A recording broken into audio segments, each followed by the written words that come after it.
morning and welcome to Athavan News. It is Monday 28th of March 2016. This is Darsa Ponnambalam with the news highlights. Let me first look at the news highlights of today's Daily Mirror Harris.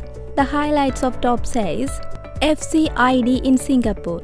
A team comprising the Financial Crimes Investigation Division and the Attorney General's departments left for Singapore last week in connection with the investigations relating to the controversial Chris Squamics development project.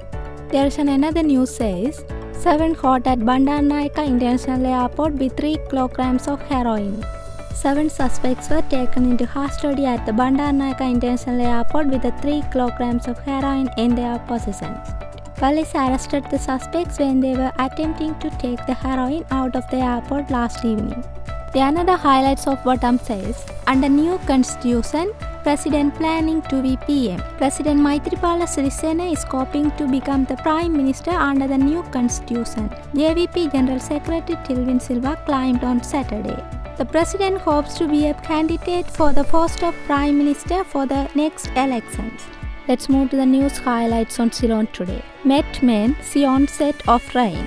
Dry weather conditions experienced by Sri Lanka over past few weeks is expected to change slightly during the forthcoming days, Department of Meteorology noted. The another highlights of top says, COP chairman orders CEB counterpart to appoint task force to solve power crisis.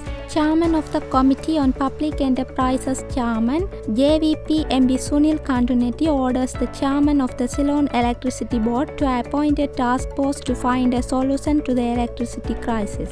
The highlights of Middle says 220 files gone missing from FM.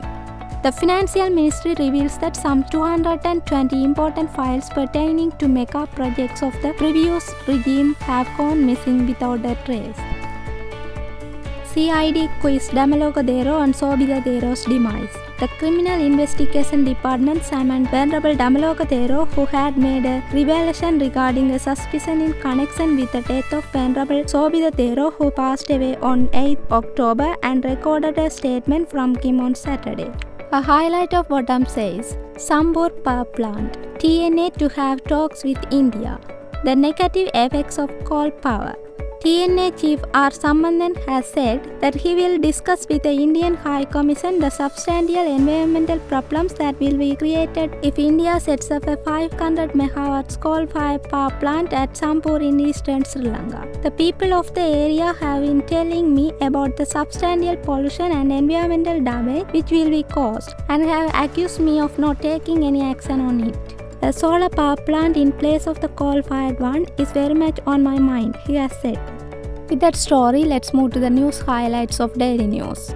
The top highlight says, power cuts and drinking water shortage loom. The mayor triggered. Due to the extended dry spell in the upcountry area, 2 of the most scenic waterfalls along the Hatton-Nuwara Road, St. Clair's Falls and Devon Falls, have almost dried up. The water levels of reservoirs used for hydroelectricity have gone down to critical levels, making it difficult for the Ceylon Electricity Board to meet the current demand. The continued usage of the 2 reservoirs may lead to drinking water shortage in the Western Province, CEB Engineers Union President Athavan told the Daily News.